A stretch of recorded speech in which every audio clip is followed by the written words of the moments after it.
Hello everybody, my name is Jean de Dieu Uwingabie. I am in Rwanda teaching you English. Today we are going to work together throughout conversational practice with my supporter. Hello everybody, my name is Sadok Nila. I'm going to work in partner with Jean de Dieu with conversation practices. Now, let's get started. Hey dear, what have you been up to? Nothing really. How about your work? It's so boring there. I really wish I had a different job. Is that really bad? Yeah, most of the time I have nothing to do, but whenever I have something to do, it's boring work because it's the same old thing. Why don't you find a different job then? Maybe I should. Hey Jean de Dieu, what's your plan for tonight? I don't have any plans. Are you planning anything special? Well, if you're bored, let's plan a meeting tonight. That sounds like a good idea. Should we invite Bob? He's a little boring. What do you mean? Well, he doesn't drink, play video games, pool. He only talks about history. You do have a point. We'll leave him out tonight. Alright, let's meet up at 8:30 in front of the university bookstore. Perfect! I'll see you later tonight. See you. Hello. Hi, Ornella. Oh, hi Jean de Dieu. What are you doing? I'm doing the laundry. I'm so bored. I have nothing to do. Why don't you come up and help me with the laundry? I'd rather do my own house chores. Hey, you want to take a break from your housework and have coffee at Starbucks with me? Sure, that sounds great. I'll meet you there in 30 minutes.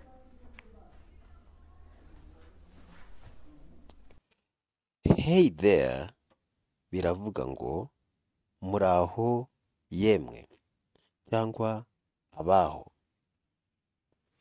What have you been up to? Bisobanuye ngo umaze iminsi uhugiye mu biki? Nothing really. Mu by'ukuri ntabyo cyangwa ntacyo. How about your work? Bite by'akazi kawe? It's so boring there. Hari irungu ryinshi cyane. It's so boring there. Iyo tuvuze ijambo so risobanuye cyane. I really wish I had a different job.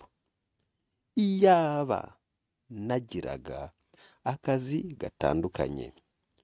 Ijambo wish iyo rikurikiwe n'impitagihe bisobanuye iyaba. Nk'urugero nshobora kuvuga ngo iyaba mfite amababa. I wish I had wings. Dukomeze. Is it really that bad? Ese mu by'ukuri ako kazi ni kabi? Yeah. Yego. Most of the time, igihe kinini, I have nothing to do. Ntacyo mba mfite cyo gukora.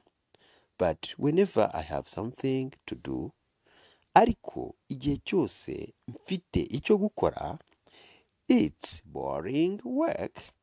Ni akazi karimo irungu. Because it is the same old thing. Kubera ko aba ari ikintu kidahinduka cya kera. Why don't you find a different job then?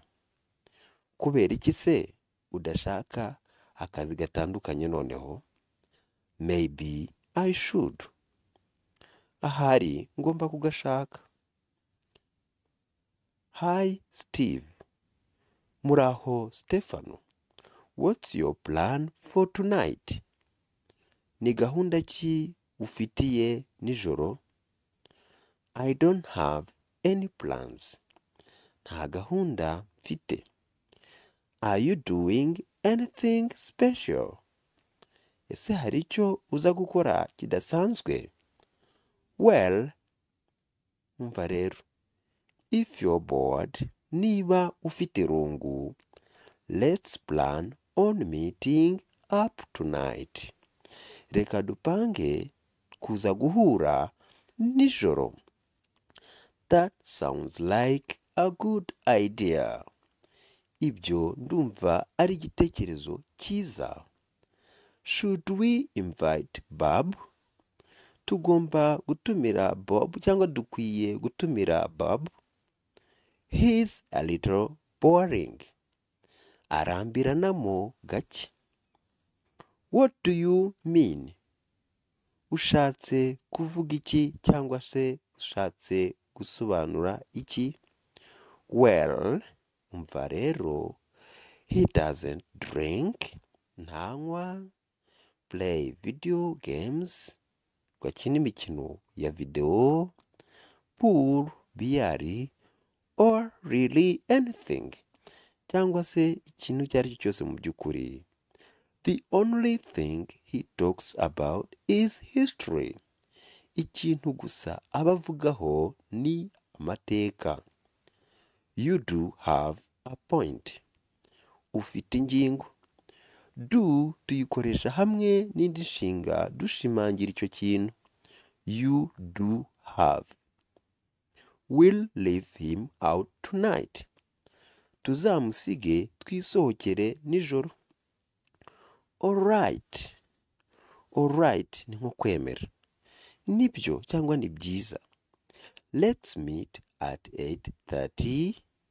Reka tuzahure saa 2:30 in front of the university bookstore. Imbere y'inzu y'ibitabo ya kaminuza. Perfect. Ni byiza. I'll see you later tonight. Nzakureba nijoro nyuma. Hello. Hello bisobanuye ngo muraho cyangwa se ikoreshwa iyo witabye telefone. Hi Jane. Muraho Jane. Oh, hi Jill. Oh, uraho Jill. What are you doing? Urimo urakora iki? I'm doing the laundry. Ndimo kumesa. I'm so bored. Mfite irungu ryinshi. I have nothing to do. Ntacyo mfite cyo gukora. Why don't you come over? Kubera iki se utaza hano? And help me with the laundry. Ngufashe kumesa. Come over isobanuye kimwe na come here. Ngwino hano. Help me. Help bivuga ngo gufasha.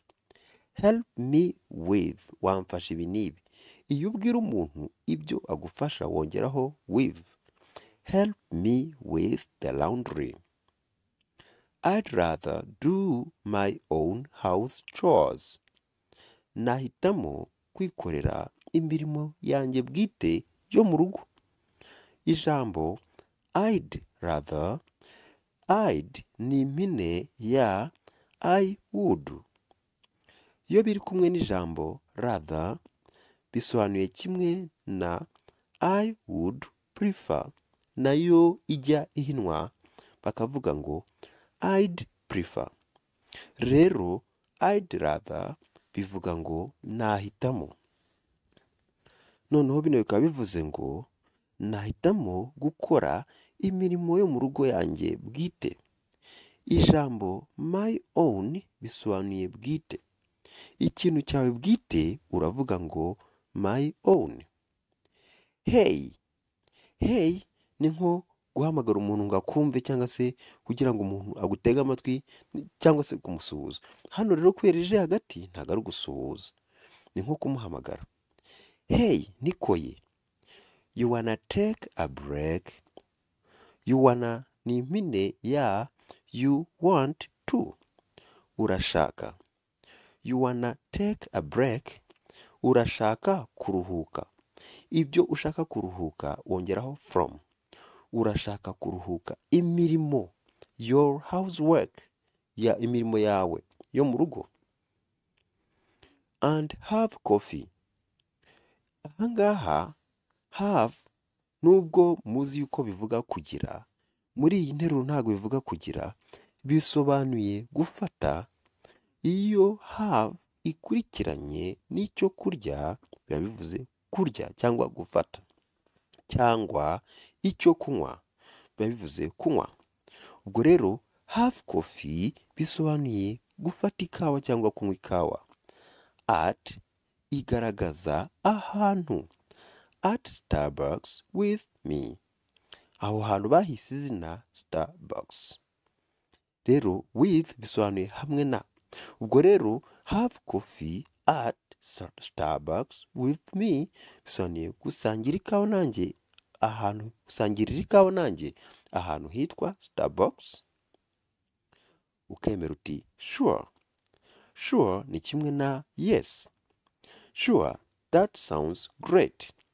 Iyo wemeye igitekerezo uravuga ngo that sounds great. Ibyo ndumva ari byiza. I'll meet you there. I'll ni impine ya I will. Bisobanuye ngo nza. I'll meet you there bivuga ngo nzagusangayo, cyangwa se ndaza kugusangayo in 30 minutes. Mu minota 30. Abantu bajya bavuga ngo after ushaka kugaragaza ngo nyuma y'iminota runaka murakora amakosa cyangwa mukora amakosa. Iyo ubwiye umuntu ngo ndagusanga ndakureba nyuma y'iminota iyi ntuzavuge ngo after, ahubwo ujye uvuga ngo in.